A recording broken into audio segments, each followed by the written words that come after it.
In 1964, Pontiac did something General Motors explicitly forbade. They dropped a 389 cubic inch V8 into a mid-size sedan and called it the GTO. Corporate policy said no intermediate car could have an engine larger than 330 cubic inches. Pontiac broke that rule, lied about displacement, and created the muscle car era overnight. This is the story of the 389 Tri Power, the engine that forced GM to choose between control and the most profitable rebellion in automotive history. Picture a Tuesday morning in September 1964 at a Pontiac dealership in Royal Oak, Michigan. A Montero red coupe sits under fluorescent lights, no chrome side exhaust, no hood scoop, just a subtle badge on the fender, GTO. The salesman turns the key. The 389 Tri Power fires with a mechanical snarl that rattles the showroom windows. 3 two-barrel carburetors gulp air in sequence. The idle is lumpy, aggressive, unrefined. This is not the sound of a family car. This is not what General Motors intended when they approved the Tempest platform. This is defiance with a warranty. The GTO wasn't supposed to exist. Corporate policy at General Motors in 1963 was crystal clear. No A-body intermediate could be equipped with an engine displacing more than 330 cubic inches. The rule was designed to protect Chevrolet's Impala Super Sport and preserve brand hierarchy. Pontiac was the performance division, yes, but only within limits, only where it didn't threaten Chevrolet's volume or Oldsmobile's prestige. John DeLorean didn't care about limits. As Pontiac's chief engineer, DeLorean saw what the corporation refused to see. Young buyers wanted power in affordable packages. They didn't want full-size Catalinas. They wanted something lighter, meaner, cheaper, something that could humiliate a 409 Chevrolet at a stoplight and still fit a budget. So, DeLorean and his team, Jim Wangers, Bill Collins, and Russ G., engineered a loophole. They couldn't call it a new model. That required corporate approval, but they could call it an option package. The GTO became RPO 201, a $295 option on the Tempest Le Mans. Drop in the 389 from the full-size Bonneville. Add stiffer springs, throw in dual exhaust and a Hurst shifter. Tell corporate it's a limited run, maybe 5,000 units. They sold 32,450 GTOs in the first model year. The 389 Tri Power was the heart of the rebellion. It wasn't the biggest engine Pontiac made, it wasn't the most advanced, but it was the right engine at the right time in the right car. With 3 Rochester two-barrel carburetors feeding 389 cubic inches of cast iron fury, it produced 348 horsepower. Enough to run the quarter mile in the high 13s and rewrite every assumption about what an intermediate car could do. The GTO didn't just break GM's displacement rule, it broke the entire market structure. Within 18 months, every manufacturer had a muscle car in development. Chevrolet scrambled to create the Chevelle SS 396. Oldsmobile countered with the 442. Ford and Chrysler launched their own intermediate bruisers, but none of them were first. And none of them had done it by ignoring their own corporation's rules. This is the story of innovation born from insubordination, of an engine that wasn't supposed to fit in a car that wasn't supposed to exist, creating a market that wasn't supposed to be possible. The 389 Tri Power didn't just power the GTO, it powered a revolution. The year was 1963, and General Motors was suffocating under its own success. The corporation controlled nearly 50% of the American automobile market. Chevrolet alone sold over 2 million cars annually. But that dominance came with a cost. Federal antitrust scrutiny and an internal paranoia about upsetting the carefully managed balance between divisions. Each GM brand occupied a specific price tier. Chevrolet was the people's car. Pontiac was affordable performance. Oldsmobile was innovation and refinement. Buick was near luxury. Cadillac was aspiration. Step outside your lane, and you risked internal warfare. Pontiac had spent the late 1950s clawing its way back from irrelevance. Once known for stodgy, chrome-laden sedans aimed at middle-aged buyers, the division had been rescued by Seaman Bunky Knudsen and his obsession with performance marketing. Under Knudsen's leadership, Pontiac invested heavily in NASCAR and drag racing. They hired young engineers. They advertised in hot rod magazines. By 1962, Pontiac had climbed to third place in industry sales behind only Chevrolet and Ford. But the youth market was slipping away. Kids with disposable income didn't want their father's Bonneville. They wanted Corvettes and Thunderbirds, expensive, impractical, out of reach. The few affordable performance cars available were full-size models, heavy, thirsty, built on platforms designed in the Eisenhower era. A 1963 Chevrolet Impala SS with a 409 V8 weighed over 3,700 pounds. It was fast in a straight line, but it handled like a barge and cost as much as a down payment on a house. What the market needed was something lighter, something mid-sized, something that married power with practicality. GM's A-body platform was the perfect foundation. Introduced in 1964 across Chevrolet, Pontiac, Oldsmobile, and Buick, the A-body was a clean-sheet design, unibody construction, modern proportions, reasonable weight. The Tempest Le Mans, Pontiac's version, tipped the scales at just over 3,000 pounds. It had independent front. Suspension. It had room for 5 passengers. It had everything except power. The largest engine available in the Tempest was a 326 cubic inch V8, producing 280 horsepower. Respectable, but not exciting. Not enough to make magazine covers or win stoplight wars. John DeLorean knew exactly what the car needed. The 389 V8 from Pontiac's full-size lineup produced 348 horsepower with Tri Power carburetion. It was proven, reliable, and devastatingly fast. Dropping it into the Tempest would create the performance bargain of the decade. There was just one problem. GM's corporate policy explicitly banned it. The ban wasn't arbitrary. In 1963, the Automobile Manufacturers Association had pressured Detroit to back away from overt racing promotion following a series of high-profile accidents. GM took the directive seriously, at least publicly. Internally, the corporation worried about insurance companies, safety advocates, and the optics of selling high-powered cars to inexperienced young drivers. The 330 cubic inch limit on intermediates was a compromise. Enough performance to satisfy enthusiasts, not enough to attract regulatory heat. DeLorean and his team saw the rule as an obstacle, not a boundary. They couldn't get approval to build a new model, but they didn't need to. GM's internal systems had a loophole. Option packages didn't require the same level of executive sign-off as standalone models. As long as they positioned the GTO as an appearance and performance package for the existing Le Mans, they could bypass the corporate veto. The risk was enormous. If the GTO failed, careers would end. If it succeeded and angered the wrong executives, careers would end anyway. But DeLorean believed the market was ready. Wangers believed the marketing would work. And Pontiac's dealers, hungry for something to sell against Ford's new Mustang, believed they could move the cars. In early 1964, Pontiac quietly began production. They estimated conservative sales, they prepared for backlash. What they didn't prepare for was a cultural earthquake. The 389 V8 wasn't an exotic engine. It wasn't fuel-injected. It wasn't overhead cam. It was old-school American iron, a pushrod V8 with a cast-iron block, 2-bolt mains, and a forged steel crankshaft. What made it special wasn't innovation. It was execution. Displacement came from a 4.06-inch bore and a 3.75-inch stroke. Big bore, short stroke, the recipe for high-revving power. Compression sat at 10.75 to 1, high enough to demand premium fuel, but not so high it required race gas. Pontiac's engineers had learned from years of NASCAR competition that reliability mattered as much as peak horsepower. The 389 could run wide open on a drag strip, then idle home in traffic without overheating or braking. The Tri Power system was the defining feature. 3 Rochester 2-barrel carburetors sat atop the intake manifold in progressive linkage. At idle and light throttle, only the center carburetor opened.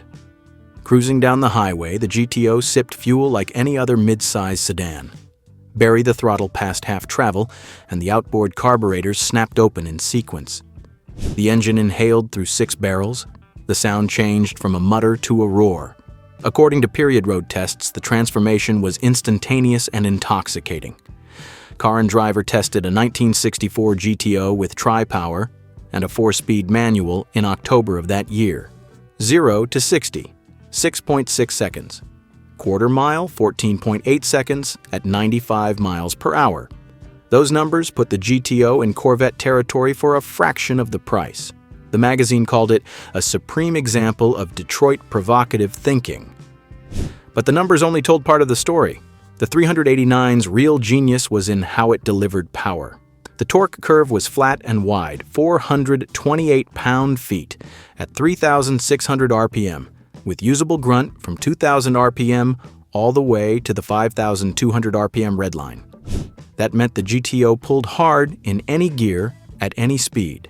Second gear acceleration from 30 to 50 miles per hour was violent. Passing power on the highway was effortless. The engine didn't need to be wrung out to feel fast, it just was. Pontiac's engineers matched the engine to a chassis that could handle it.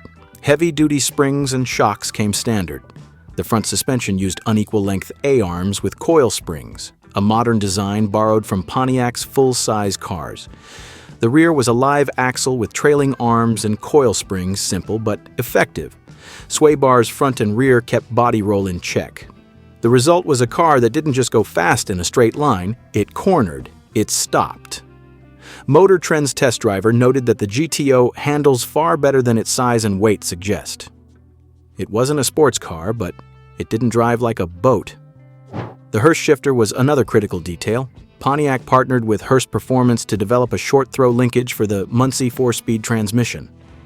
Shifts were quick, mechanical, confidence-inspiring. The clutch was heavy but progressive. Everything about the driving experience communicated intent. This car was built to be driven hard. Even the exhaust was engineered for drama. Dual outlets exited behind the rear wheels, each side fed by its own manifold. The mufflers were tuned to allow just enough rumble without turning the cabin into a boom chamber. At idle, the Tri Power 389 sounded aggressive. At wide-open throttle, it sounded apocalyptic. Pontiac offered two versions of the 389 in 1964. The base engine came with a single 4-barrel carburetor and 325 horsepower. The Tri Power option added $115 to the price and bumped output to 348 horsepower. Most buyers checked the Tri Power box. It wasn't just about the numbers, it was about opening the hood at a drive-in and showing off 3 chrome air cleaners in a row. The 389 had one vulnerability: heat. Under hard use, especially in traffic, the cast iron heads and crowded engine bay conspired to push coolant temperatures into the red.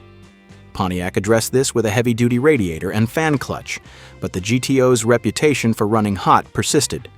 Engineers accepted it as the cost of performance. So did buyers. But every revolution has its breaking point, and this one was about to face resistance from the very corporation that built it. The GTO's success created a problem General Motors didn't know how to solve. By mid-1965, Pontiac had sold nearly 75,000 GTOs. Chevrolet dealers were furious. The Impala SS, Chevrolet's performance flagship, was being humiliated in magazine comparisons and on the street. Worse, Chevrolet had nothing to compete with. The Chevelle, their A-body intermediate, was limited to a 283 cubic inch V8. The GTO had a 389. The gap was embarrassing. Internal memos from late 1964 reveal the tension. Chevrolet executives accused Pontiac of violating corporate policy. They demanded enforcement of the 330 cubic inch rule. They wanted the GTO killed or neutered. Pete Estes, who had replaced Bunky Knudsen as Pontiac's general manager, refused to back down. The GTO was generating profits and publicity. Killing it would hand the muscle car market to Ford and Chrysler. Estes argued that GM should expand the performance policy, not restrict it. Let every division build their own version, let them compete internally rather than surrender the market externally. GM's executive committee faced a choice: enforce their own rule and cripple their most successful new product, or abandon the rule and risk a horsepower war they couldn't control. They chose the horsepower war. In early 1965, GM quietly rescinded the displacement limit on intermediate cars. Chevrolet immediately began development of the Chevelle SS 396. Oldsmobile greenlit the 442 with a 400 cubic inch V8. Buick prepared the Skylark Grand Sport. Every division now had permission to do what Pontiac had done illegally. But the victory came with conditions. GM's top executives, spooked by rising insurance rates and the threat of federal safety regulation, began implementing restrictions. In 1966, they banned multiple carburetor setups across all divisions. The official reason was emissions compliance. The real reason was public relations. 3 carburetors looked aggressive. They attracted attention from regulators and insurance actuaries. Single 4-barrel carburetors produced nearly the same power but looked more conservative. The Tri Power system was discontinued after the 1966 model year. Pontiac replaced it with a single Rochester Quadrajet 4-barrel. The 1967 GTO's 400 cubic inch V8 produced 360 horsepower, 12 more than the Tri Power 389 it replaced. Performance improved. Quarter-mile times dropped, but something intangible was lost. The Tri Power wasn't just about horsepower, it was about theater. Popping the hood and showing 3 chromed carburetors in a row was a statement. The progressive throttle opening, the way the engine woke up in stages, gave the driving experience texture. The Quadrajet was more efficient, more reliable, and more politically acceptable. It was also boring. Enthusiasts mourned the loss. Magazine editors called it the end of an era. Pontiac's own engineers admitted off the record that they preferred the Tri Power's personality, even if the Quadrajet was objectively better. The irony was unavoidable. The engine setup that had launched the muscle car era was now too controversial to survive it. But the bigger crisis was still coming. By 1967, insurance companies had begun surcharging young drivers who owned high-performance cars. A GTO cost twice as much to insure as a Tempest with a 6-cylinder engine. Sales began to soften. The audience that had made the GTO successful, young buyers in their early 20s, couldn't afford the insurance premiums. GM responded by detuning engines, offering lower compression economy performance options, and marketing luxury and appearance packages alongside raw power. The 1968 GTO could be ordered with air conditioning, automatic transmission, and vinyl roofs. It was still fast, but it was no longer singular. Pontiac had created the muscle car. Now they watched as the market's economics began to kill it. How did it all go wrong? The answer wasn't technical, it was cultural. America in 1964 celebrated power and rebellion. America in 1968 was waking up to consequences. The automotive press saw it happening in real time. Car Life's April 1968 issue ran a feature titled "The End of Innocence." The article chronicled rising insurance costs, federal emission standards, and the cultural backlash against performance cars following a string of high-profile street racing fatalities. The GTO was mentioned by name, not as a villain, but as a symbol of an era that was closing. Sales told the story in numbers. Pontiac sold 96,946 GTOs in 1966, the model's peak year. By 1969, volume had dropped to 72,287. The car was still successful, still profitable, but the trajectory was clear. The market that had exploded into existence in 1964 was contracting under pressure from insurance companies, regulators, and shifting consumer priorities. Pontiac tried to adapt. The 1968 GTO received a complete redesign. Coke bottle styling, hidden headlights, federally mandated side marker lights. It was beautiful, but it was also heavier. Curb weight climbed to 3,600 pounds. The power-to-weight ratio that had made the original GTO so effective was eroding. Engineers compensated with displacement. The 389 gave way to a 400 cubic inch V8 in 1967. By 1970, Pontiac offered a 455 cubic inch engine, producing 360 horsepower. But even big block power couldn't overcome the fundamental shift in the market. Buyers in 1970 had different priorities than buyers in 1964. They wanted air conditioning. They wanted automatic transmissions. They wanted comfort. The GTO became a grand touring car with a performance option rather than a performance car with comfort options. Enthusiast publications mourned the transition. Hot Rod magazine's January 1970 retrospective on the muscle car era described the original GTO as lightning in a bottle. A brief moment when everything aligned perfectly before economics and regulations closed the window. Dealers noticed the change, too. GTOs sat on lots longer. Buyers cross-shopped against Ford Torinos and Chevrolet Monte Carlos, cars that prioritized style and amenities over straight-line speed. The muscle car was being absorbed into the personal luxury coupe segment. Yet even as the market shifted, the 389 Tri Power's reputation grew. Survivors from the 1964 to 1966 model years were already commanding premiums on the used car market. Enthusiasts who had bought GTOs new held on to them. The cars that had been teenage transportation were becoming collectibles before they'd even paid off the loan. Pontiac recognized the nostalgia factor. In 1969, they offered the Judge, a GTO variant with wild graphics, a rear spoiler, and standard Ram air engine. It was an attempt to recapture the original's outlaw spirit. It sold moderately well, but felt like a caricature. The rawness was gone, replaced by self-aware kitsch. The final blow came in 1971. New emissions regulations required lower compression ratios.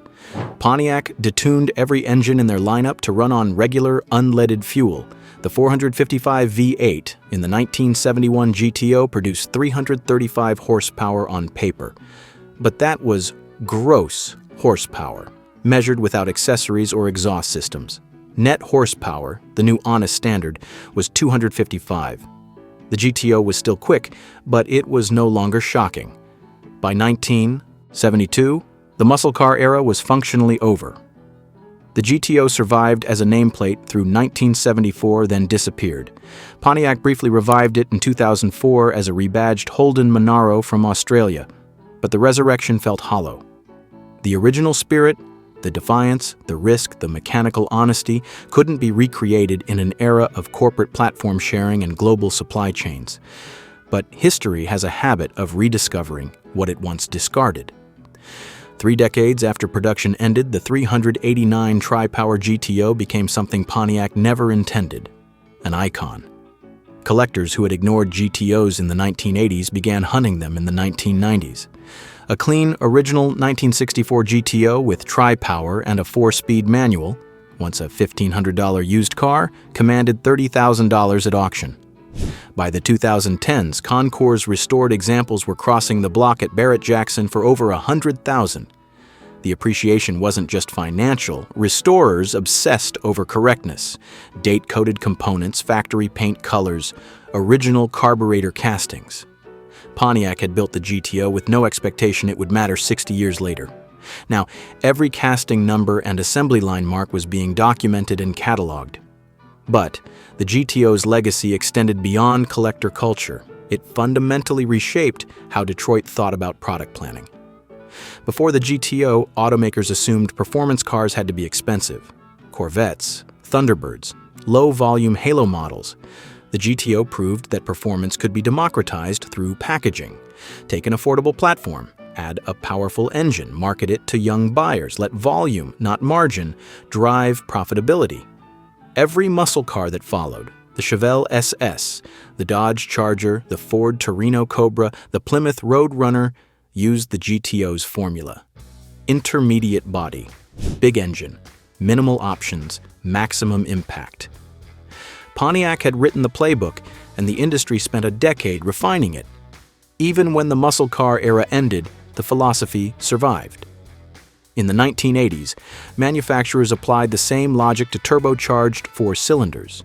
The Buick Grand National, the Mercury XR4 Ti, the Dodge Shelby Charger, all were attempts to deliver performance in affordable packages. In the 2000s, it was the SRT4 Neon and the Cobalt SS. The platforms changed, the engine technology evolved, but the core idea, power for the people, remained. Modern performance cars owe a direct debt to the 389 Tri Power. When Ford developed the 2015 Mustang GT 350, engineers studied Pontiac's approach to balancing power and usability. When Dodge created the Hellcat Charger, they referenced the GTO's blend of daily driver practicality and weekend warrior capability. When Chevrolet positioned the Camaro SS as an accessible performance option, they were following a path Pontiac had cleared in 1964. The 389 Tri Power's influence extended beyond performance metrics. It proved that emotion could be engineered. The sound, the throttle response, the visual impact of 3 carburetors.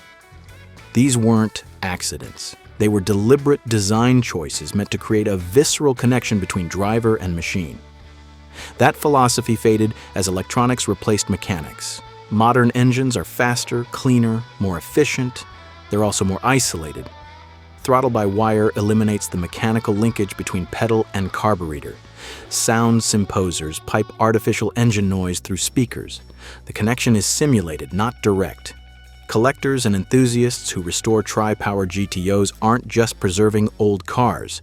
They're preserving a type of experience that modern engineering has optimized away.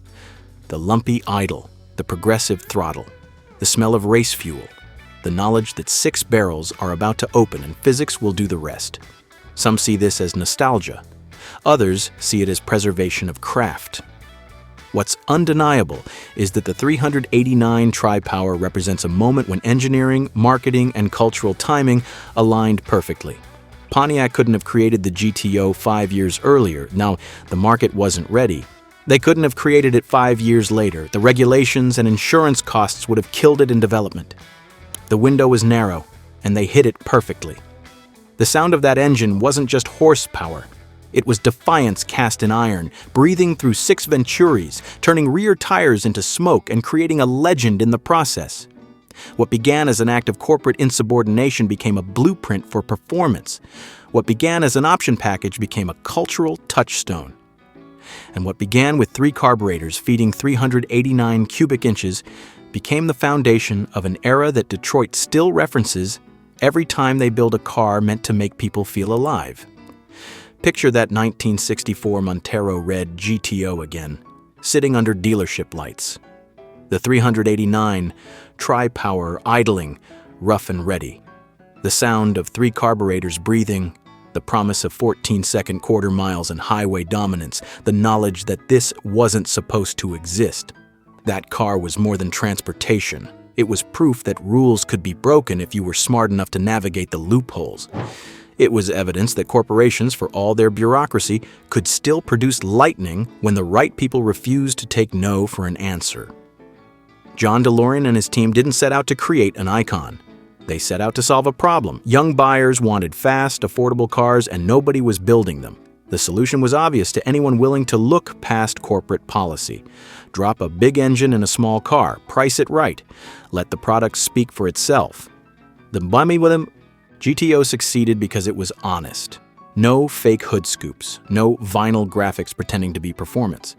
Just a 389 cubic inch V8 with 3 two-barrel carburetors and the mechanical simplicity to back up every claim Pontiac made.